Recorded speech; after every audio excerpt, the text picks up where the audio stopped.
প্রথমে তোমরা এই ভিডিওটা দেখো, তারপরে আমি তোমাদেরকে কিছু বলছি। तुम्हारी लाइफ में ना बहुत लोग आएंगे जो कि तुमसे बोलेंगे इतने साल हो गए अभी तक क्यों मेहनत कर रहे हो, गिव अप कर दो ना यार। अच्छा, आरसीबी को ना कब जीतने के लिए 17 साल लग गए, मेसी को कब जीतने के लिए 17 साल लग गए, रोनाल्डो को ट्रॉफी उठाने के लिए 13 साल लग गए, एलॉन मस्क को कंपनी बनाने के लिए 26 साल लग गए, मुझे उधर से यहां पहुंचने के लिए 7 साल लग गए। तुम कैसे हार मानो? আরসিবি কে তাদের ট্রফি জিততে 17 বছর লেগে গেছে, মেসিকে তাদের একটা ট্রফি জিততে 17 বছর লেগে গেছে, রোনাল্ডোকে তাদের একটা ট্রফি জিততে 13 বছর লেগে গেছে, এলন মাস্ককে তার কোম্পানিটাকে বানাতে 26 বছর লেগে গেছে, ওই স্যারটাকে স্টেজে আসতে তারও কিন্তু 7 বছর লেগে গেছে। তোমরা কি ভাবছো যে এদের পেছনে স্ট্রাগল ছিল না?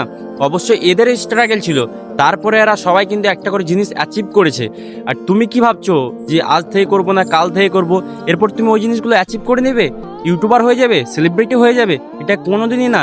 অবশ্যই ডিসিপ্লিন মেনটেন করে কয়েক মাস কাজ করো। দেখো ওরা কিন্তু একটা করে ট্রফি জিততে 17 বছর করে লাগিয়ে দিছে, আর তুমি জাস্ট কয়েক মাস এবং কয়েক বছর ভিডিও করতে তোমার এটাতে দিক্কত। তো দেখো বস, ওদেরও হয়েছে তোমারও হবে, তুমি কেন পারবে না?